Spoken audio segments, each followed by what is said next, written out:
અમદાવાદના વિરમગામમાં થુલેટા ગામમાં પાણી ભરાયા. ઉપરવાસમાં પડેલા વરસાદને કારણે થુલેટા ગામમાં તારાજી સર્જાઈ છે. અચાનક ઉપરવાસનું પાણી આવતા રહેણાંક મકાનો ધરાશાયી થઈ ગયા. થુલેટા ગામમાં 35થી વધુ રહેણાંક મકાનો ધરાશાયી થયા. મકાન તૂટી પડતા રહીશો સામાન પણ બહાર ન કાઢી શક્યા. તાત્કાલિક રાહત અને પુનર્વસન તેમજ વળતરની સ્થાનિકોએ માંગ કરી છે. મારા 4 મકાન પડી ગયા છે, એની સહાય થોડી કરજો સાહેબ. અમે ગરીબ માણસ છીએ કે ખાવા દાણો રહ્યો નથી.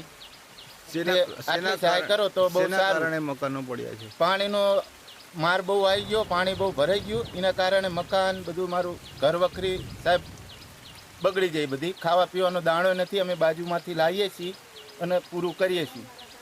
ગામવાળા પૂરું કરે છે. બાપા અમારું થોડુંક સહાય કરજો.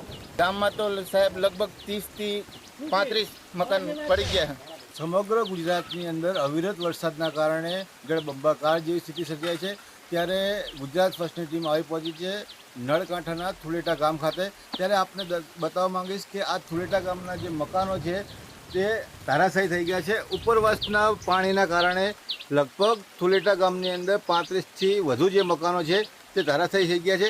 ઘરની અંદર ઘર વખરીનો સામાન પણ લોકો રહેવા નથી પામ્યા અને આ જે મકાનો છે તે ધરાશાયી થયા છે.